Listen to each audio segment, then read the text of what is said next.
কেলাসের নাম কামেল কেলাস, হাদিসের কেতাবের নাম মেশকাত শরীফ।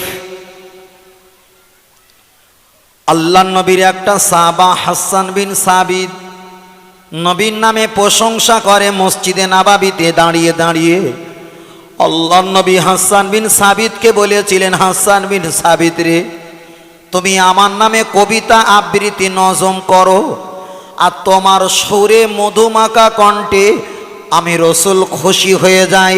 তাই আল্লাহ নবী ওই সুরে মধুমাখা আওয়াজে খুশি হয়ে হাসান বিন সাবিতের জন্য দোয়া করলেন, ইয়া কুলুল ইয়া জিবান্নি, আল্লাহ আপনার কাছে দোয়া চাই, হাসান বিন সাবিত আমার জন্য যে সুন্দর করে কবিতা আবৃত্তি নজম পাঠ করে, আল্লাহুম্মা আইয়ুদহু বিরুহিল কুদুস, যারা এই রকম সুরে এই রকম মহব্বতে কবিতা আবৃত্তি নজম পাঠ করে, আল্লাহ ফারেস্তা জিব্রাইলের কাছে আপনার রহমত দিয়ে ওই ব্যক্তির কাছে আপনি পৌঁছে দাও।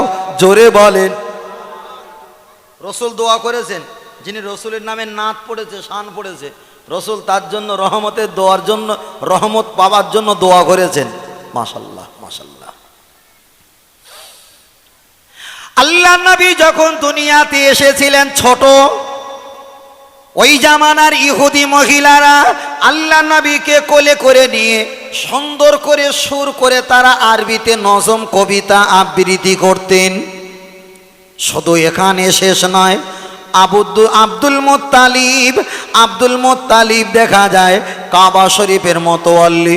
কাবা শরীফে যখন ঘুমিয়েছিলেন, আমার নবী যখন দুনিয়ার জমিনে তশরিফ এনেছিলেন, ফারেস্তারা লক্ষ লক্ষ লক্ষ লক্ষ ফারেস্তারা, কত ফারেস্তা এখানে সীমাবদ্ধ লেখা নেই, তারা কাবা তোয়াফ করে।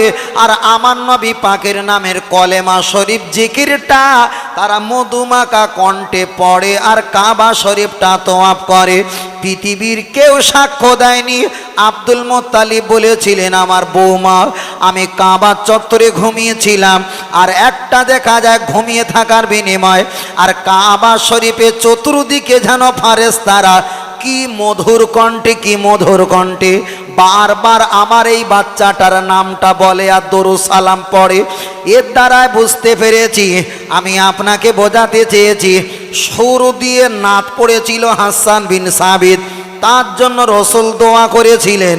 কেলাসের নাম কামেল কেলাস, হাদিসের কেতাবের নাম মেশকাত শরীফ। এক দ্বিতীয় নাম্বার এবার বলি, রসুল পাকের দাদুজি আব্দুল মুত্তালিব তিনি বলেছিলেন, আর সুর করে মধুমাখা কণ্ঠে আমার ছেলের, আমার বেটার নামে প্রশংসা করে। তাহলে পৃথিবীর ফারেস্তারা নবীর প্রশংসা সুর দিয়ে করেছে।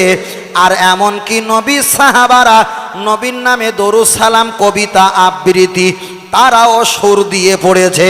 তাহলে আমরা যদি পড়লি এটা যদি ভুল আর বেদাত হয়, তাহলে ফারেস্তারা ভুল করেছে। হাদিস শরীফে এসেছে ফারেস্তাদের ভুল নেই। আর ওদের যুক্তি অনুযায়ী সুর দিয়ে দরুদ সালাম কিয়াম পাঠ করলে এটা যদি ভুল হয়, হাসান বিন সাবিত তিনিও সুর দিয়ে দরুদ সালাম পাঠ করেছে, উনি তাহলে ভুল করেছে। আল্লাহ নবী বলেছেন, আসহাবিকান নজমি, আমার সাহাবারা নক্ষত্র তুল্য, সাহাবাদের ভুল বললে ঈমান যাবে। তাহলে যারা আমাদের সুর করে না তার গজল বলতে নিষেধ করে, তারা ফারেস্তাকে নবী সাহাবাকে বন্ধ করার উদ্দেশ্য একটাই। তাহলে আমি আপনার কাছে বোঝাতে চেয়েছি, আমরা যে কাজকর্ম করি, যে বক্তৃতা করি, যেভাবে কথা বলি, এ কথার সঙ্গে রসুল পাকের কিংবা সাহাবাদের তাবিঈ আজমাইনদের সঙ্গে মিল আছে বলে, কোরআন হাদিসে পাওয়া যায় বলে, তাই আমরা নবী পাকের শান, আল্লাহর প্রশংসা একটু সুর দিয়ে মধুর কণ্ঠে বলি, যাতে মানুষেরা এই আওয়াজ শুনে তাদের অন্তরার দিলটা একটু নরম হয়ে যায়। জোরে বলেন সুবহানাল্লাহ। আল্লাহ, এখন তো বলতে হবে তো এই বিষয়ে। আল্লাহ, ফের আমি আপনার কাছে বোঝাতে চেয়েছি, তাহলে সুর দিয়ে ওয়াজ নসিহত করা যাবে কিনা এক প্রসঙ্গে বলছিলাম। লক্ষ্য করে দেখা যায়, ও ভাইরা বাবাজিরা, আমার আল্লাহ এত কণ্ঠ দিয়েছিল, কণ্ঠটা দিয়েছিল কাকে? হযরতে বেলাল হুজুরকে এত কণ্ঠ দিয়েছিল। বেলাল হুজুর আজান দেবে, আল্লাহু আকবার আল্লাহু আকবার আল্লাহু আকবার আল্লাহু আকবার, সুর দিয়ে আজান দেওয়া দরকার ছিল না, কিন্তু বেলাল হুজুরের জবানটা একটু ততলা মতো ছিল, কিন্তু ওই জবান ততলাতে একটু সুর করে আজান দিতেন। ওই আজানটা আমার আল্লাহ এত খুশি হতেন, এত খুশি হতেন, ওই আজানের সুরের আওয়াজটা আমার আল্লাহ সিদরাতুল মুনতাহা আরশে আজিমের খুঁটিতে লাগিয়ে দিতেন। আর নবী পাকের সাহাবা বেলাল হুজুরের মধুর মাখা কণ্ঠের সুরালো আজান শুনে আরশে আজিমের আল্লাহর রহমতের খুঁটিটা তিনিও দেওয়ানা হয়ে একটু নড়াচড়া করতেন। জোরে বলেন। মাথা যাচ্ছে বাবা? শুধু এখানে শেষ নয়, এবার আর একটু আগিয়ে যাই। সুর দিয়ে যদি অজনসিয়াত আর কোরআন তেলাওয়াত আর নাত শরীফ যদি পড়া, এটাই যদি ভুল হয়ে যায়, মক্কা শরীফে যত লক্ষ লক্ষ মানুষ হজ পাকে চলে যায়, এডনি উরি তো আফাইয়া সিরওয়াত কব্বাল ঘুমিননি, আল্লাহর কাবাটা তো আপ করে আর সুন্দর করে তারা তাসবিহ পাঠ করে, আল্লাহুম্মা লাব্বাইক লাব্বাইক লা শারীকা লাকা ইন্নাল হামদা ওয়ান নি'মাতা লাকা। এই তাসবিহটা কত সুন্দর করে সুর করে পড়ে। আমি আপনার কাছে এখানে শেষ করব না। মক্কা শরীফের ইমাম সাহেবরা আছে, ওরা কোরআন শরীফটা সুর করে পড়ে। আর রসুল পাকের একটা হাদিস শরীফে আমি পেয়েছিলাম, আল্লাহ নবী বলেছেন মক্কা মদিনার প্রতি কোরআন নাজিল হয়েছে, আর ওরা যে কণ্ঠে যে সুর দিয়ে কোরআন তেলাওয়াত করবে, তোমরাও ওই মধুর কণ্ঠে কোরআন তেলাওয়াত সুর করবে। জোরে বলেন সুবহানাল্লাহ। আর একটু জোরে বলেন সুবহানাল্লাহ। কখন আমরা কেরাত পড়ি, একটু হদর পড়ি, ওয়াইজ কুলনা দুখুলু হাযিহিল ক্বরিয়াতা ফাকুলু মিনহা হাইসু শি'তুম রাগাদাও ওয়া দুখুলুল বাবা সুজ্জাদাও ওয়া কুলু হিত্তাতুন নাগফির লাকুম খাতায়াকুম ওয়া সানাজিদুল মুহসিনিন। কখন আমরা স্পিরিট পড়ি, হদর পড়ি, কখন আবার মিশরের মতন কেরাত করে কেরাতের মতন ধীরে ধীরে আমরা কেরাত পড়ি। এই সিস্টেমটা রসুল বলে গেছে এই জন্য, যাতে সুন্দর আওয়াজে মধুর আওয়াজে বেদিনেরা কোরআন শুনে যেন তোমাদের কাছে পৌঁছে যায়। জোরে বলেন সুবহানাল্লাহ। আর যারাই বলছে সুর দিয়ে কিছু বলা যাবে না, আমি তাদের বলবো ওরা মেজাজ নিয়ে আর রেগে মেগে কথা বলে। মেজাজ নিয়ে রেগে মেগে কথা বলা রসুলের আদর্শ নয়। ওরা একটা যুক্তি দেয়। কি যুক্তি? তুমি যদি সব জায়গায় সুর দিয়ে ওয়াজ করো, এখন হঠাৎ করে পুকুরে একটা বাচ্চা খেলা করতে গিয়ে পড়ে গেছে, আর তুমি যদি বলো ও চাচা তোমার একটা ছেলে, সুর করে যদি বলা হয়, তখন বাচ্চা পটল তুলবে। এত সুর দিয়ে বলা। ওরা ওই যুক্তি দিয়ে টোটাল হাদিস কোরআনের সুর দিয়ে যে পক্ষ, ওগুলো ধূলিসাৎ করতে যায় একটা যুক্তি দিয়ে। গাড়িতে 180 পিকআপ আছে, 120 পিকআপ আছে, 120 পিকআপ কখনো দেওয়া সম্ভব নয়। যে রাস্তা যে গতিতে, সেই গতিতে পিকআপ তোলাটাই বুদ্ধিমানের কাজ। তাহলে ওখানে সুর দিয়ে ডাকা দরকার নেই, ওখানে খুব তড়িঘড়ি ডাকা দরকার। ওই যুক্তি নিয়ে এখানে দিলে ভাই, তাকে ছাগল আর পাগল ছাড়া আমি তাকে কি উপহার দিতে পারি? কি উপহার দিতে পারি? আল্লাহ। আমি আপনার কাছে আর একটা প্রসঙ্গ বললে একদম ক্লিয়ার হয়ে যাবে। তামাম পৃথিবীর ভিতরে আমার আল্লাহ 104খানা কেতাব দিয়েছেন, আর 104খানা কেতাবের ভিতরে শ্রেষ্ঠ কেতাব হলো তৌরাত, জব্বুর, ইঞ্জিল, কোরআন। আর 104খানা কেতাবের ভিতরে 4টে কেতাব হলো শ্রেষ্ঠ কেতাব, আর 4টে কেতাবের ভিতরে শ্রেষ্ঠ কেতাব হলো, সেটা হলো আল্লাহ পাকের কোরআন। জোরে বলেন সুবহানাল্লাহ। 103খানা কেতাবের ভিতরে যা না আছে, কোরআন শরীফের ভিতরে তাই আছে। আর কোরআন শরীফের ভিতরে যা না আছে, সূরা ফাতিহা শরীফ, ওয়ালাকাদ আতাইনাকা সাবআম মিনাল মাসানি আল কোরআনাল আযীম। আল্লাহ কোরআনে বললেন, আমি 7 আয়াত কোরআন শরীফের, আমি সূরা ফাতিহা তোমাদের কাছে আমি হাজির করে দিলাম। এটা নাজিল হয়েছিল 7টা বেঈমান কাফেররা, ওরা অনেক আয় ইনকাম করে চলে যাচ্ছিল, প্রসঙ্গটা অনেক লম্বা, আমি বোঝাতে চেয়েছি। তাহলে কোরআন শরীফের ভিতরে যা না আছে সূরা ফাতিহা শরীফের ভিতরে তাই আছে। আর সূরা ফাতিহা শরীফের ভিতরে যা না আছে আমার রসুল বলেছেন, देखा जाए अल्हम्दुलिल्लाहि रब्बिल आलामीन, हर किस्म से सब तारीफ अल्लाह ताला का लायक है, ওর ভিতরে তাই আছে। আর আলহামদুলিল্লাহি রব্বিল আলামিন এর ভিতরে জানা আছে, আলহামদুলিল্লাহ এর ভিতরে তাই আছে। আলহামদুর ভিতরে যা আছে বিসমিল্লাহির রহমানির রহিম এর ভিতরে তাই আছে।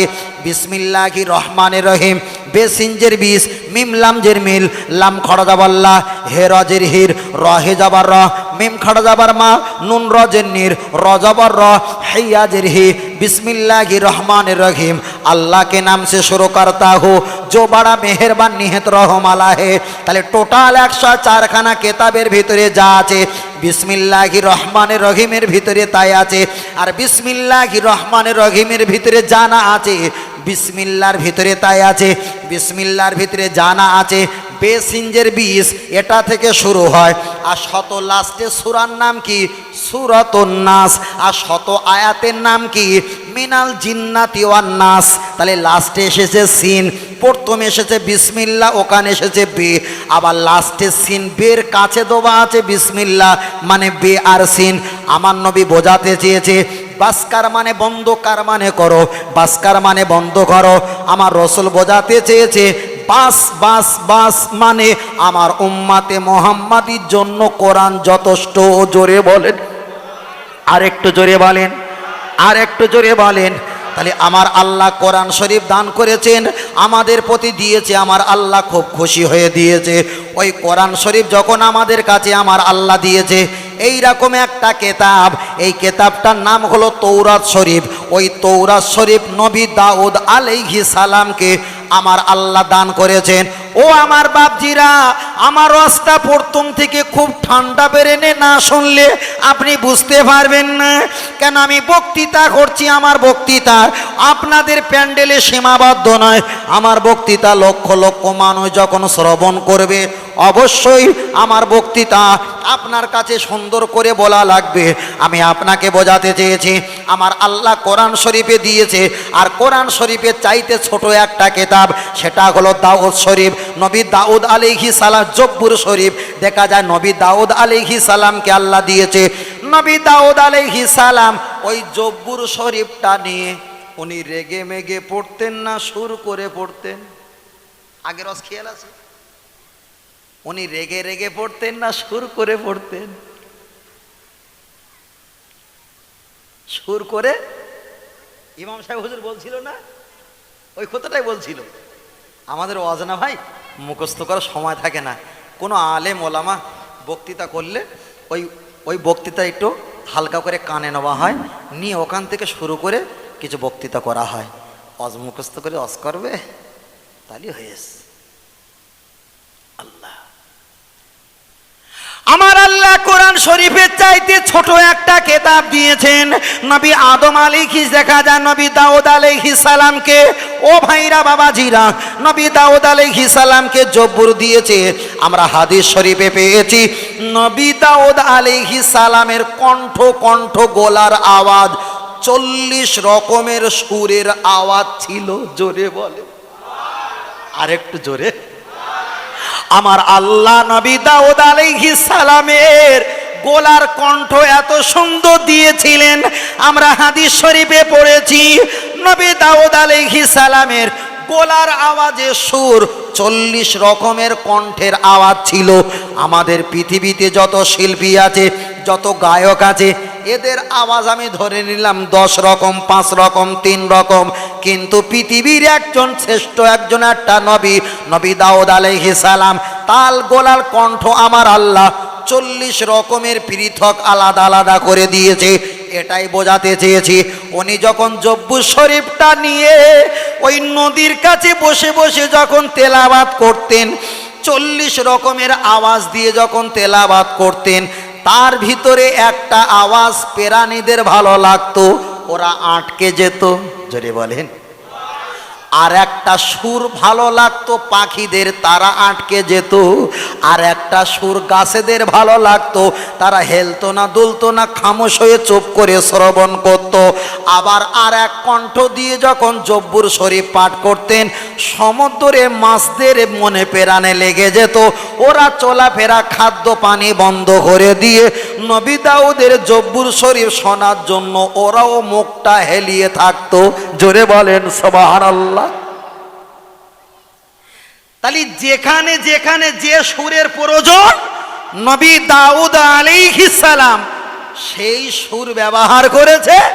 পশু পাখি গাছ তৃণলতা এবং কি জঙ্গলের প্রাণী নদীর মাছগুলো ওনার শোনে ভক্ত হয়ে ওনার দাউদ জব্বুর শরীফ শোনার জন্য সকলে দাঁড়িয়ে যেতেন।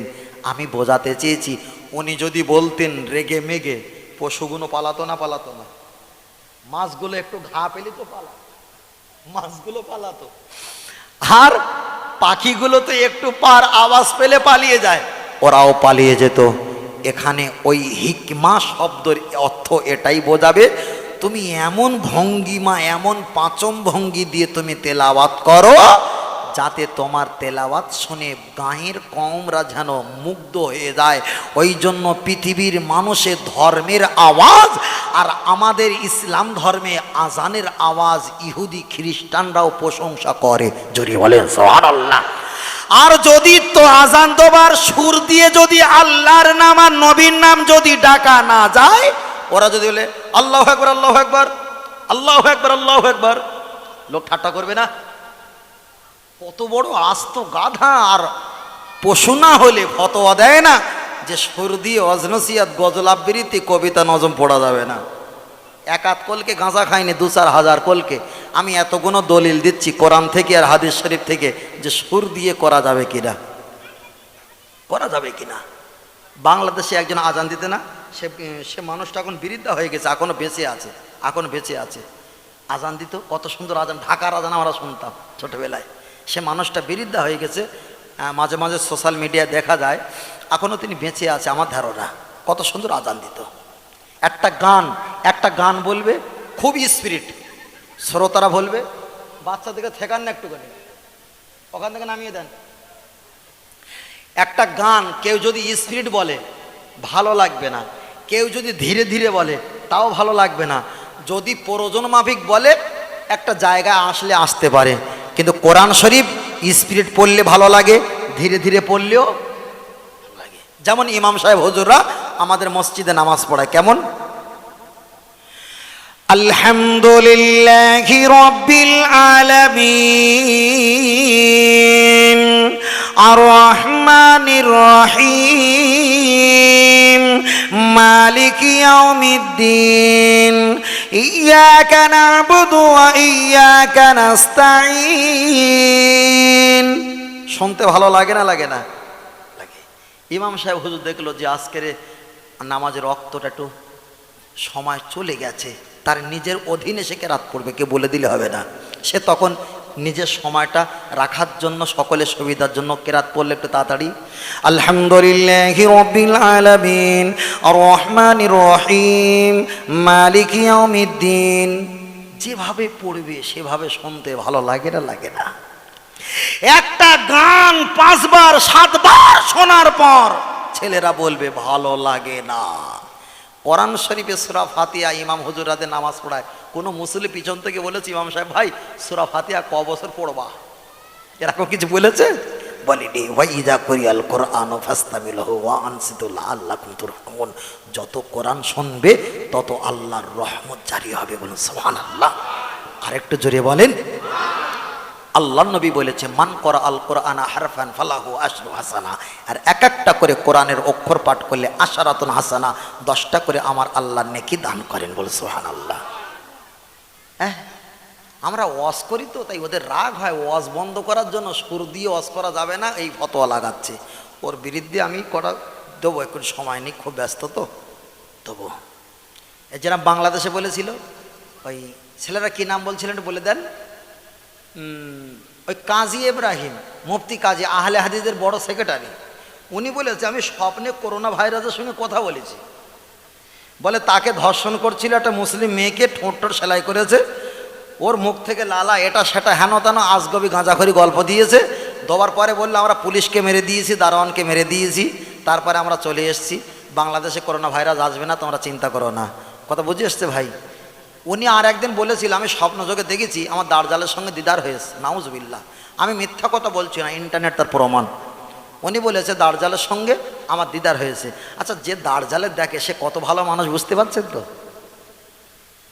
দার্জালের সঙ্গে দেখা মানে কি?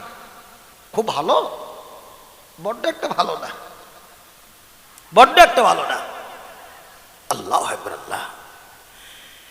আমি আপনাকে বোঝাতে চেয়েছি, নবী দাউদ আলাইহিস সালাম যখন জব্বুর শরীফ পাঠ করতেন, আমার আল্লাহ এত খুশি হতেন। শুধু আল্লাহ যখন খুশি হয়ে যায়, আল্লাহর খুশিতে দুনিয়ার ফারেস্তারা, পৃথিবীর মানুষেরা, পৃথিবীর নবীরা, পশু প্রাণী পক্ষীরা, আল্লাহ যাতে খুশি এরাও তাতে খুশি। আল্লাহ খুশি হতে বলো, আমার আল্লাহ খুশি হতেন বলে এতগুলো প্রাণী পশু পাখিরা তারাও জব্বুর শরীফ শোনার জন্য তারা তাকিয়ে থাকতেন। আল্লাহ যদি খুশি না হতেন, পৃথিবীর কোনো প্রাণী ওখানে আসা সম্ভব হতো না। এবার আমি আপনার কাছে আর একটা কথা বলি, আমরা হাদিস শরীফে পড়েছি, আমার আল্লাহ যখন আমাকে আপনাকে জান্নাতের ভিতরে দেবে, জান্নাতের ভিতরে আমার আল্লাহ পাকের চেহারা আমরা দেখতে পাবো, আমার আল্লাহ পাককে আমরা দেখতে পাবো। নবী আমার বলেছেন, জান্নাতের ভিতরে যখন তোমাদের দেওয়া হবে সবচাইতে বড় নিয়ামত, নিয়ামত আমার আল্লাহ এক একটা পর্দা খুলবে, পর্দা খুলবে, খুলতে খুলতে 70টা পর্দা যখন খুলে দেবে, আমার আল্লাহকে তোমরা সচক্ষে দেখতে পাবে। জান্নাতে সবচাইতে ভাইটিয়াল নিয়ামত, আল্লাহর জান্নাতি বান্দারা আমার আল্লাহকে দেখতে পাবে। জোরে বলেন সুবহানাল্লাহ। শুধু ওখানে শেষ নয় ও ভাইরা, বাবাজিরা, জান্নাতের ভিতরে হুর গেলেমান যারা থাকবে তারা এত সুন্দর কণ্ঠে আওয়াজ দিয়ে গান শোনাবে। গান বলতে আমাদের দুনিয়ার কোনো গান নয়, আমরা হাদিস শরীফে পড়েছি জান্নাতের বর্ণনা, আপনি বুখারী শরীফটা খুলে কালকে টেস্ট করে দেখতে পারেন। নবী আমার বললেন, জান্নাতের ভিতরে হুর গালেমানেরা এত সুন্দর কণ্ঠ আওয়াজ দিয়ে আমার আল্লাহ আর নবীর প্রশংসা আর তোমার নামকে বানিয়ে বানিয়ে এত সুন্দর কণ্ঠ দিয়ে গান বলে শুনিয়ে, মধুময় কণ্ঠ দিয়ে তোমাকে মুগ্ধ করাবে।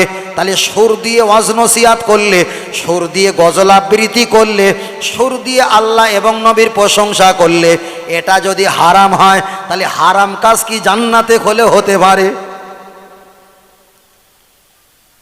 কি করে বলো?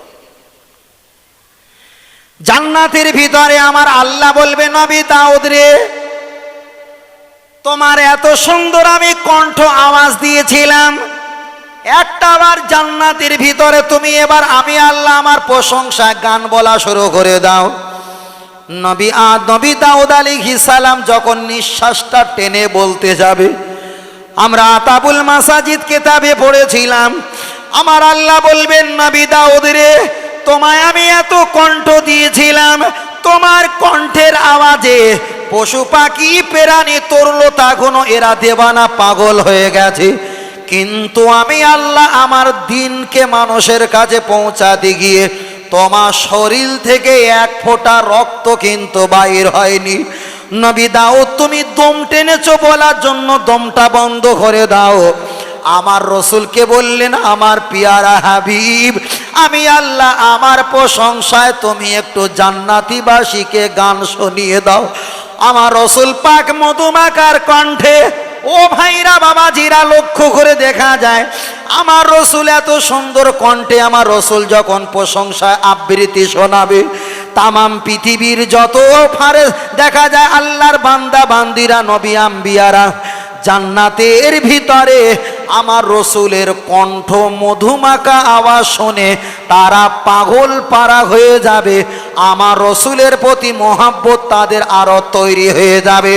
আমি আপনাকে বোঝাতে চেয়েছি, তাহলে দেখা যায় জান্নাতের ভিতরে হুর গেলেমান তারা সুর দিয়ে আল্লাহর প্রশংসা করবে, আমার দয়ার নবী সুর দিয়ে আমার আল্লাহর প্রশংসা করবে। দেখা যায় নবী দাউদ আলাইহিস সালাম তিনি সুর দিয়ে আমার আল্লাহর দেখা যায় তসবিহ পাঠ করেছে। আমার নবীকে কোলে করে নিয়ে ওই জামানার মানুষেরা সুর দিয়ে নাত গজল পড়েছে। হজরতে বেলাল হুজুর সুর দিয়ে আজান দিয়েছে। ও ভাইরা বাবাজিরা, আর এই সুরের আওয়াজ আমার রহমত, আল্লাহ রহমতের যে খুঁটি, সেই খুঁটিটা হেলাদোলা শুরু করে দিয়েছে। আমি আপনাকে বোঝাতে চেয়েছি, যে ব্যক্তিরা আমাদেরকে বলে ওরা হানাফি, ওরা আহলে সুন্নাতুল জামাত দাবি করে, ওরা সুন্নি আকীদা, ওরা পীরপন্থী, ওরা মাজার জিয়ারত করে, ওরা আখিরি জোহর পড়ে, ওরা সালাম কিয়াম করে, তাই আমাদের প্রতি এত রাগ আমাদেরকে চেপে দেওয়ার জন্য জ্বলন্ত হাদিসকে চেপে রেখে চিৎকার করে বলে সুর দিয়ে গজল না তস করা চলবে না। এতক্ষণ ধরে আমি বললাম, এ কথাগুলো হয়তো আপনাদের জীবনে একবার হয়তো শুনেছেন, আমি আপনাদেরকে স্মরণ করিয়ে দিলাম। কোনো দিন কোনো ব্যক্তি যদি আপনাকে বলে সুর দিয়ে এগুলো করা দরকার কি, তুমি বলবে নবী দাউদ আলাইহিস সালাম সুর দিয়ে জব্বুর শরীফ পড়া দরকার কি? এটা যদি হারাম হয় ওটাও কথা বলে না, ওটাও হারাম। কিন্তু নবীদের হারাম বললে আপনার ঈমান যাবে। নবীরা হলো নিষ্পাপ বেগুনাহ মাসুম। জোরে বলেন সুবহানাল্লাহ। আর একটু জোরে বলেন, আর একটু জোরে বলেন। তাকবীর দেন, নারে তাকবীর। আর একটু জোরে বলেন, নারে তাকবীর, নারে তাকবীর।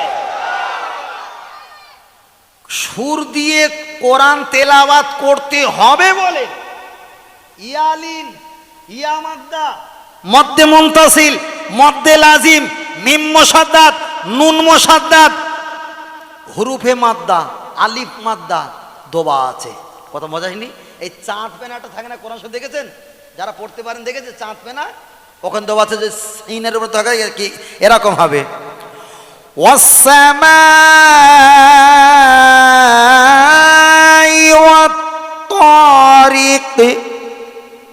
এতক্ষণ টান দিয়েছি আল্লাহর রসুলের আদেশ অনুযায়ী, কোরআনের আয়াত অবতীর্ণ অনুযায়ী এখানে এত সুর দোয়া জায়েজ। জোরে বলেন।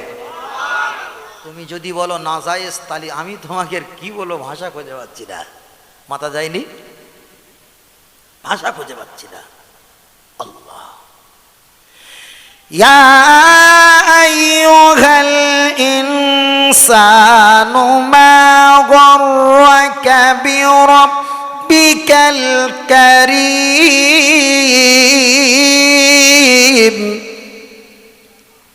এখানে এসছে ইয়া মাদ্দা। কি মাদ্দা? কথা বলে না ভাই, আমাদের তো চিল্লে চিল্লে ওয়াজ করতে হয়, পারি না। কথা বুঝে আসছে?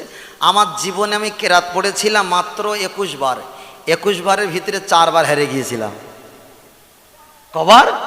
4 বার। এখন সে মাখরাজের জ্ঞান, সে মানে তারতিলের জ্ঞান সব তো খেয়ে ফেলেছি, সব খেয়ে ফেলেছি। তার কারণ আল্লাহর কোরআন যত পড়বে তত জবানটা পরিষ্কার, তত আমার আল্লাহ আরো মস্তিষ্ক ঠান্ডা করে দেন। বলো সুবহানাল্লাহ, সুবহানাল্লাহ, সুবহানাল্লাহ, আল্লাহু আকবার, আল্লাহ আল্লাহ। তাহলে আমি আপনার কাছে প্রথম থেকে এই পর্যন্ত বলতে চেয়েছিলাম, সুর দিয়ে কোরআন তেলাওয়াত করার কথা বলছিলাম। শুধু এখানে শেষ নয়, এখানে শেষ নয়, বলেছি যখন আর একটু 15 মিনিট, অন্তত 10টা মিনিট, 1 ঘন্টা সুরের মশলা আর ফতোয়া নিয়ে ওয়াজটা অন্তত করা যাক। আমি এখনই শেষ করছিলাম, কিন্তু টাইমের দিকে আর একটু লম্বা করতে হয়েছে। আল্লাহকে শপথ করে বলছি, ওয়াজ নসিহত মুখস্থ করে বলা হয় না। আল্লাহকে বলি, আল্লাহ আপনি আমার হায়াতের মালিক, মওতের মালিক, ইজ্জতের মালিক, বিইজ্জতের মালিক, সব কিছুর মালিক হলো আল্লাহ। আপনি আমার আল্লাহর দিকে আপনি একটা বার নজর করবেন, আমার আল্লাহ আপনার দিকে 70 বার রহমতের নজর দিয়ে তাকিয়ে থাকবে। জোরে বলেন সুবহানাল্লাহ। আবু জাহেল বলেছিলেন, এ আমার সঙ্গের সাথীরা, আমি তোমাদেরকে বললাম মুহাম্মদ যে কোরআন তেলাওয়াত করে, এই কোরআন তেলাওয়াত তোমরা কেউ শুনতে যাবে না। এরা বলল, জি সাহেব ঠিক আছে, ঠিক আছে, কোরআন শরীফ কেউ শুনবে না। রাতের বেলা ঘুমিয়ে পড়ল। একজন মনে করে আমরা তো আমানত করেছি, কোরআন শুনতে যাব না, বাড়ি যখন সবাই ঘুমায় অন্তত আমি যাই, কেউ দেখতে পাবে না। বলে সুবহানাল্লাহ। উনি চলে গেছে, কোরআন শুনছে, আমার রসুল কোরআন তেলাওয়াত করছে। আর একজন মনে করলো সবাই তো ঘুমিয়ে পড়েছে, আমানাত করেছিলাম আবু জাহেলের কাছে মোহাম্মদের কোরআন শুনবো না, আমি একটু খোলে খোলে যাই, কেউ দেখতে পাবে না। ইনিও চলে গেল। হতে হতে চারজনা চলে গিয়ে চারজনা এক জায়গায় হয়ে বলেছে, খবরদার আমরা চারজন যখন শুনতে এসেছি এ ঘটনা যেন পৃথিবীর কেউ না জানে। তার কারণ ওরা যে কোরআনের কাছে ছুটে গেছে, আমার রসুল পাকের চেহারার মুখের কণ্ঠের আওয়াজে ওদের মন দিলটাও নরম হয়ে গেছে। আর ওই নরমের মহব্বতে আমার আল্লাহর কোরআন শ্রবণ করার জন্য ঘুম থেকে ওরা উঠে গেছে। জোরে বলেন সুবহানাল্লাহ।